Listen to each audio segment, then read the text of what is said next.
बिस्मिल्लाहिर्रहमानिर्रहीम। अस्सलाम वालेकुम नाज़रीन, आप यूट्यूब और फेसबुक चैनल देख रहे हैं। मेरा नाम उज़ैर हूँ। नाज़रीन, मैं आपको बता रहा था कि जो मुज़ाकरात हो रहे हैं उस मुज़ाकरात की इमरान खान को ज़रूरत नहीं है। इमरान खान कोई तरस नहीं रहा, और जिस तरह से पूरे मीडिया के ऊपर एक नैरेटिव बनाया जा रहा है कि पाकिस्तान तहरीक इंसाफ मुज़ाकरात के लिए तैयार हो गई है, तो उसके पीछे मकसद कुछ और है, क्योंकि दबाव बढ़ता चला जा रहा है। रावी चैन ही चैन नहीं लिख रहा, रावी बेचैन हो चुका है, तो इस वजह से इन खबरों की जरूरत पड़ी है। तो अब मैं आपको एक बड़ी ब्रेकिंग न्यूज जो है वो देने जा रहा हूं कि इस्टेब्लिशमेंट का पहला बाज़ाब्ता राब्ता इमरान खान के साथ हुआ है। और ये जो राब्ता हुआ है, इस राब्ते में इमरान खान को क्या शराइत लिखी गई हैं, क्या बताया गया है, क्या एसओपीज तय हो रहे हैं, और उस पर इमरान खान ने अडयाला से बैठकर एक बहुत बड़ा धमाका भी कर दिया है। बड़ी इंपॉर्टेंट डिटेल्स हैं, वो मैंने आपके सामने आज के इस व्लॉग में रखनी है। और फिर शहर इक्तदार में अब तक की सबसे ताकतवर तरीन मुलाकात का शोर है, और ये वो मुलाकात है जो आइंदा आने वाले चंद दिनों का जो सियासी मंजरनामा, जिसमें आपको बताया जा रहा था कि सजाए मौत हो जाएगी खान को मिलिट्री कोर्ट्स के अंदर ले जाएंगे, खान के साथ ये कर देंगे वो कर देंगे। अब इस ताकतवर तरीन मुलाकात के बाद क्या होने जा रहा है?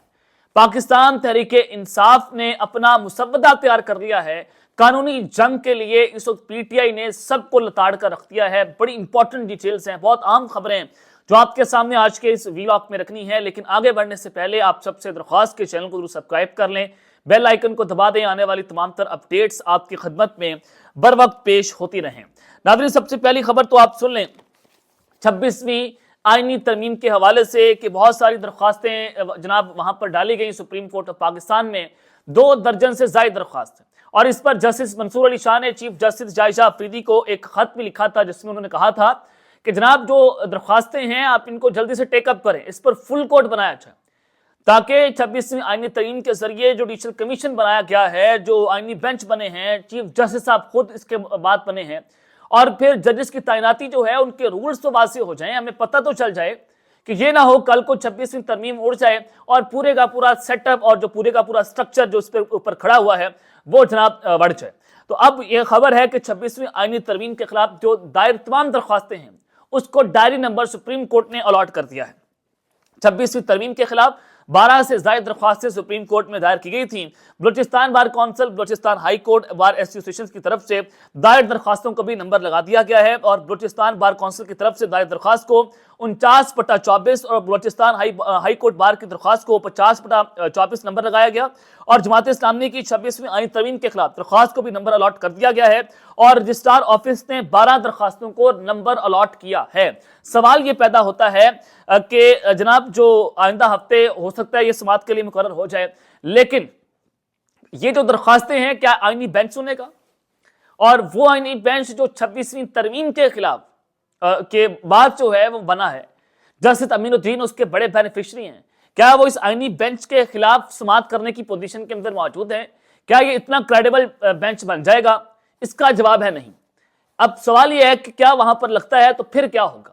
क्या चीफ जस्टिस साहब इसके ऊपर फुल कोर्ट कमीशन बनाएंगे, जो जस्टिस मंसूर का मुतालबा है, जो बाकी जजेस ने भी खत लिखा चीफ जस्टिस को कि जनाब आप इसको टेकअप करें?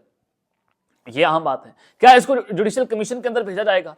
ये बड़ी इंपॉर्टेंट है कि जुडिशल कमीशन में हुकूमत की नुमाइंदगी ज्यादा है, तो क्या हुकूमत जो आईनी तरमीम लेकर आई है, जो 26वीं तरमीम लेकर आई है, क्या वो इसके खिलाफ कोई बात करेगी? ये एक बड़ी अहम तरीन सूरत हाल है। तो चीफ जस्टिस जायशा अफरीदी ने सुप्रीम जुडिशल काउंसिल का इजलास जो है वो कल तलब कर लिया है, जिसमें जजेस की दरख्वास्तें जो शिकायत हैं उनका भी जो है वो जायजा लिया जाएगा। अब आगे बढ़ते हैं। जनाब इमरान खान से जो इस्टेब्लिशमेंट का पहला बाज़ाब्ता जो डायरेक्ट राब्ता हुआ है मुज़ाकरात के हवाले से, वो मैं आपके सामने रख देता हूँ। अडयाला से कप्तान ने भी एक बहुत बड़ा जो है वो जनाब धमाका कर दिया है। ये खबरें तो हो रही हैं, चल रही हैं कि देखें जी मुज़ाकरात हो रहे हैं। मैंने आपको बता दिया था कि जो ये मुज़ाकरात की और फिर साथ ही ये धमकियां दी जा रही हैं कि खान को मिलिट्री कोर्ट्स के अंदर ले जाएंगे, खान को सजाए मौत हो जाएगी, ये प्रेशर टैक्टिक्स के तौर पर इसको इस्तेमाल किया जा रहा है कि इसको हम इस्तेमाल करके इमरान खान से कोई बेहतर डील हासिल कर लें। हालांकि इससे पहले कि डोनाल्ड ट्रंप आए और हम उसका मुसामत उसकी नहीं कर सकते। खान का बड़ा जो है वो करीबी दोस्त भी है डोनाल्ड ट्रंप, تو یہ اس وقت کوشش کی جا رہی ہے کہ خان کو بلیک میل کر کے سارا کچھ ہو جائے. لیکن میں نے آپ کو بتایا تھا کہ ذرائع کے مطابق عمران خان کا ملٹری کورٹ کے اندر ٹرائل نہیں ہوگا. یہ اتنی آسان بات نہیں ہے. تو خیر جناب، اب جو اسد قیصر صاحب نے باتیں کی ہیں وہ بڑی امپورٹنٹ ہیں. اسد قیصر صاحب نے کہا کہ حکومت سے ابھی تک کوئی مذاکرات شروع نہیں ہوئے. مذاکرات جب بھی ہوں گے اوپن ہوں گے، سب کے سامنے ہوں گے. مذاکرات کیسے ہوں گے اس کی تفصیلات جو ہیں وہ بھی دی جائیں گی. مذاکرات خفیہ نہیں کریں گے، لوگوں کے سامنے ہوں گے. ابھی مذاکرات کے حوالے سے قواعد و ضوابط طے ہو رہے ہیں. سی بی ایم جو ہیں ان کو جو ہے وہ طے کیا جا رہا ہے. اور پھر دوسری جانب جناب سینیٹر طلال چودھری جو ہیں وہ آج کہتے ہیں کہ مائنس پاکستان تحریک انصاف تو مذاکرات ہو سکتے ہیں، لیکن پی ٹی آئی کی قلب سمجھتی ہے کہ ان کے سربراہ اڈیالہ میں بیٹھے ہیں تو پھر مذاکرات مشکل. وہ کہتے ہیں کہ عمران خان کو مائنس کر کے ہم مذاکرات کرنے کی پوزیشن کے اندر ہیں. لیکن پی ٹی آئی کہتی ہے کہ ان کو ہم نے مائنس نہیں کرنے، اس کے بغیر جو ہے مذاکرات نہیں ہو سکتے. تو لہٰذا آپ اندازہ کریں کہ عمران خان کو کہا جا رہا ہے. اب میں آپ کو جو ہے وہ اس کا براڈر انالیسس دے دیتا ہوں کہ جو اسٹیبلشمنٹ نے پہلا باضابطہ رابطہ کر کے خان کو پیغام پہنچایا کہ آپ جو ہیں وہ 6 ماہ کے لیے خاموش ہو جائیں، آپ جو ہے پیچھے ہٹ جائیں، 9 مئی کی پوزیشن سے پیچھے ہٹ جائیں، 26 نومبر کے ثانیہ سے پیچھے ہٹ جائیں، اور اس کے اوپر ایک معافی مانگ لیں، ہم آپ کے ساتھ یہ سارا کچھ کرنے کو تیار ہیں. اب صاحبزادہ احمد رضا صاحب کہتے ہیں مذاکرات صرف وہی ہوں گے جو اڈیالہ میں بیٹھے ہوئے عمران خان کی ڈائریکشن پر ہوں گے. اگر کوئی یہ سمجھتا ہے کہ عمران خان صاحب کو باہر نکال کے مائنس کر کے مذاکرات ہوں گے تو یہ اس کی خواب خیالی ہے، پھر مذاکرات نہیں ہوں گے. یہ جناب پاکستان تحریک انصاف کی ایک پوزیشن ہے. درتاج گل صاحبانہ نے بڑی اہم بات کی ہے اور وہ تحریک انصاف کی پارلیمانی لیڈر ہیں. انہوں نے گفتگو کی اور کہا کہ حکومت کو یہ بات سمجھ آ گئی ہے کہ بندوق اور طاقت سے تحریک انصاف نہیں جھکے گی. حکومت سول نافرمانی کی تحریک سے قبل مذاکرات کو سلیدہ لے. 9 مئی اور 26 نومبر کو ہونے والے قتل عام پر عمران خان نے کہا ہے کہ جوڈیشل کمیشن بنایا جائے. یہ عمران خان کے مطالبات ہیں کہ اس سے پہلے مذاکرات نہیں ہوں گے. عمران خان ڈیل کی بجائے موت کو ترجیح دے گا. اب درتاج گل کی خان کے ساتھ ملاقاتیں نہیں ہیں اور وہ خان کا مائنڈ سیٹ بتا رہی ہیں کہ عمران خان صاحب ان 2 مطالبات سے پیچھے نہیں ہٹیں گے اور وہ ڈیل نہیں کرے گا، وہ موت کو ترجیح دے دے گا. عمران خان کو کچھ ہوا تو مشرقی پاکستان سے بھی بدتر حالات ہو جائیں گے. اور پھر انہوں نے پارلیمنٹ ہاؤس کے باہر صحافیوں سے گفتگو کرتے ہوئے کہا کہ عمران خان کی حکومت کو سازش کے تحت گرایا گیا. ہمارے پاس ایوان میں 2/3 اکثریت تھی. 8 فروری کے انتخابات کو چوری کیا گیا. انہوں نے کہا کہ 26 نومبر کو پرامن احتجاجی مظاہرین پر جدید ترین اسلحہ سے فائرنگ کی گئی اور ہمارے 12 کارکن شہید ہو گئے. اور انہوں نے کہا کہ عمران خان نے عمر ایوب، علی ارمین گنڈاپور کو سیاسی کمیٹی میں مذاکرات کا انچارج بنایا ہے. حکومت کی جانب سے اسپیکر نے جو کمیٹی بنائی ہے ابھی تک سنجیدگی کا مظاہرہ کیا جا رہا ہے. پارلیمنٹ کے اندر خواجہ آصف کے بیانات سے متعلق انہوں نے ایک سوال کے جواب میں کہا کہ شعبدہ بازی کر رہا ہے، یہ اپنے آقاؤں کو خوش کر رہا ہے جنہوں نے اس کے بارے میں ہارے ہوئے شخص کو پارلیمنٹ میں لایا. انہوں نے کہا کہ ہمارے ممبران اسمبلی پر درجنوں FIRs ہیں. ماضی میں کبھی بھی کسی بھی جماعت کے خلاف یہ سارا کچھ جو ہے وہ نہیں ہوا ہے. اب یہ عمران خان کا جواب ہے. یہ آپ ایسے اندازہ کر سکتے ہیں کہ عمران خان صاحب کس پوزیشن کے اندر ہے. تاج گل عمران خان کی جو ان کا مائنڈ سیٹ ہے وہ ڈسکلوز کر رہی ہیں کہ خان کی جو مطالبات ہیں خان ان سے پیچھے نہیں ہٹیں گے اور عمران خان ڈیل نہیں کرے گا، وہ موت کو ترجیح دے دے گا. یہ خان کے اپنے ایکسکلوسیو بیانات بھی ہیں. جب خان سے پوچھا گیا کہ خان صاحب، عامر مغل نے سوال پوچھا کہ اس سے جو یہ آپ جنگ لڑ رہے ہیں اس کے کیا نتائج ہوں گے. خان نے کہا کہ اس کے 2 کانسیکوینسز ہیں، یا میں مارا جاؤں گا یا میں جیت جاؤں گا، اس کے علاوہ کوئی دوسرا آپشن نہیں ہے. اب جناب جو پی ٹی آئی ہے وہ بھی اب بڑی اندر کھاتے انہوں نے بڑی گیمیں ڈال دی ہیں. عام طور پر آپ یہ نیریٹو بھی سن رہے ہیں کہ پاکستان تحریک انصاف کی اندرونی لڑائی بہت بڑھ گئی ہے. پاکستان تحریک انصاف کے اندر لڑائیاں اتنی ہیں کہ بشرا بی بی کے خلاف پراپاگنڈا ہو رہا ہے، عمران خان کی بات نہیں مانی جا رہی، مائنس عمران ہو گیا تو یہ ہو گیا. کسی کے کتنی اوقات نہیں ہے کہ عمران خان مائنس ہو گیا یا عمران خان جو ہے باہر ہو گیا. اب جناب جو خبر میں آپ کو دینا چاہتا ہوں کہ اسلام آباد میں جو طاقتور ترین ملاقات ہوئی ہے اور تحریک انصاف کا بڑا سرپرائز سامنے آیا ہے اس پہ یہ ہے کہ آج جو پاکستان کی ہیومن رائٹس کمیشن ہے انہوں نے پاکستان تحریک انصاف کے وفد سے ملاقات کی، جس میں عمر ایوب تھے، اسد قیصر تھے، بیرسٹر گوہر تھے، لطیف کوثر موجود تھے اور دیگر اراکین قومی اسمبلی بھی اس کے اندر موجود تھے.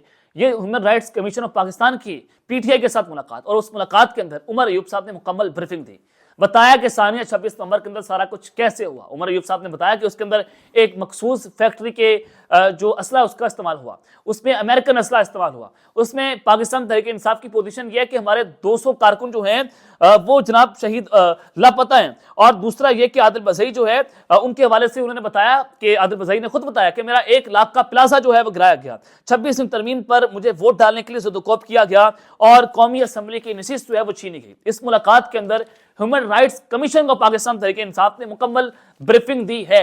अब एक जानिब ये सूरत हाल है, इससे आप अंदाजा लगा सकते हैं कि पाकिस्तान तहरीक इंसाफ बहुत बड़ी गेम डाल रही है। और पीटीआई जो है उनका दूसरा बड़ा सरप्राइज ये है कि 26 नवंबर के हवाले से पीटीआई ने मुकम्मल तौर पर एक डॉक्यूमेंट जो है वो तैयार कर लिया, एक तगड़ी पिटीशन दायर करने जा रही है पाकिस्तान तहरीक इंसाफ, कानूनी जंग लड़ने जा रही है 26 नवंबर के हवाले से, और फिर दमादम मस्त कलंदर होगा। 200 कारकुन लापता हैं, 12 शहीद हैं। अब लेकिन 200 कारकुन जो लापता हैं उनका डाटा पीटीआई ने इकट्ठा कर लिया। अभी तक किसी को कुछ नहीं पता कि वो कारकुन शहीद हो गए हैं या लापता हैं या किधर हैं। उनके वेयर अबाउट्स का ना आपको पता है, ना मुझे पता है, ना पाकिस्तान तहरीक इंसाफ को पता है। अब पाकिस्तान तहरीक इंसाफ ने किया यह है कि उनके नाम और डिटेल्स जो है नहीं बताई जा रही, कि कहीं ऐसा ना हो कि हम उनके नाम बता दें, उनकी डिटेल्स बता दें, उसके बाद उनके अगले 1 घंटे के अंदर उनके घर पर छापा पड़ जाए, फैमिली को उठाया जाए, फैमिली से बयान लिया जाए कि पाकिस्तान तहरीक इंसाफ ये झूठ बोल रही है, हमारे किसी भी बंदे को जो है वो अगवा नहीं किया गया, ना वो लापता है, ना किसी को शहीद किया गया है। तो पाकिस्तान तहरीक इंसाफ इस डॉक्यूमेंट की बुनियाद के ऊपर अदालत से रुजू करने जा रही है, और इसमें केपीके ने बहुत बड़ा अहम किरदार अदा किया है। इसमें केपीके हुकूमत ने अपना काम किया है, और जब ये डॉक्यूमेंट सामने आएगा तो उसके फौरी बाद वो तमाम लोग जिनके इन डॉक्यूमेंट्स के अंदर नाम है, उनकी फैमिली को टॉर्चर किया जाएगा कि पाकिस्तान तहरीक इंसाफ के खिलाफ बयान दें, और वो कारकुन जो लापता हैं उनको रिहा करके कह देंगे कि देखें जी ये तो पाकिस्तान तहरीक इंसाफ झूठा प्रोपेगेंडा कर रही है। इन सारे अल्टरनेटिव प्लान्स के ऊपर पीटीआई ने मुकम्मल तौर पर अपना काम पूरा करके वो किसी भी अगले चंद घंटों के अंदर 24 घंटे, 48 घंटे, 72 घंटे, आइंदा हफ्ते में पाकिस्तान तहरीक इंसाफ एक बहुत तगड़ी पिटीशन इस हवाले से दायर करने जा रही है। तो अब ये आप समझें कि ये इमरान खान को ये जो है वो इस सारी सूरत हाल के अंदर कोई सदाए मौत दे सकते हैं। प्रेशर बहुत बिल्डअप कर रहा है। इसके बाद किशन के अंदर हीट बहुत बढ़ जाएगी पीटीआई की इस मूव के बाद। अब तक के लिए इतना ही, अपना ख्याल रखिएगा, और इस लाजमी है लखनऊ आने के बाद पाकिस्तान जिंदाबाद।